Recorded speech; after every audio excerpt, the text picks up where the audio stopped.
ઓસ્ટ્રેલિયાના પટેલે એવું કીધું હતું કે મારી મુન્ના કાળુ ભગતની મેલડી તું ધૂણોના વિડીયો તારું જોયું છે. મારા ડિવાઇસ થઈ જાય લગ્ન કરેલો તને છૂટું કરી દીધું છે, પણ 3 દાડમ બહેરું આવો તો હું હેડતો મુના આવી. 3 કલાક નતા થવા દીધા ને બહેરું પાછું લાવ્યું તું.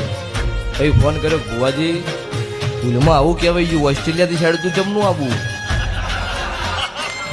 એટલે ભાઈને કીધું તો ભાઈ જો તું જાણો અને માતા જાણો, હું ભૂવામાં કોઈ જાણતો નહીં. એટલે ભાઈ એવું બોલ્યો કે 50,000 લાખ રૂપિયા કહેવાય હું તમારા ખાતામાં નાખી દઉં, પણ મને ઓમાંથી છોડાવો, કેમ કે 3 કલાકમાં લાવતા આવડ્યું છે તો બીજું કોઈક કરતા આવડશે.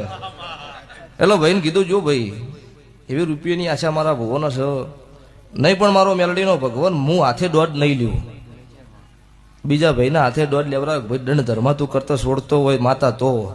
એટલે દોઢ આલ્યો તો એ ભાઈ હરુપાનના 21,000 રૂપિયા ભુવાન ખાતામાં નોશ્યા કે ભુવાજી નોખવા જ છે મારે, તમે વાપરજો ભલે. અને હું ઘેર આવીશ એટલે હેડ તો મુનાબા નહીં પાકું. એટલે છે ભવાળું મને દેવનો ભળાવો ને તો વિચાર કરીને બોલવું. એટલે તમે ઓસ્ટ્રેલિયા રહેશો ને તો તમારો વેળા બનો પળ બનો તમારા નો ભીએ વર્તો આવો ને કદાચ રાતના ઘોડલો હોયથી છોડું મારા વિઝાની